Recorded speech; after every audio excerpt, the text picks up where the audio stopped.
কে তুই?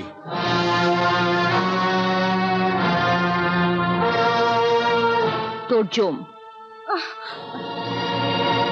মা দুর্গার বাহন সিংহী সীতা, যে তোর মতো অসুরকে আজই আখের মতো চিবিয়ে খাবে। জানিস তুই কার রাস্তা আটকেছিস?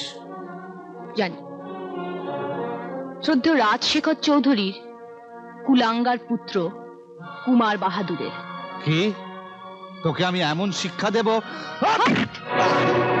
না, শিক্ষাটা আজ আমি তোকে দেব, আর এমন শিক্ষা দেব যে ভবিষ্যতে কোনো মেয়ের দিকে তাকাতে গেলে তোর আমার মুখটা আগে মনে পড়বে।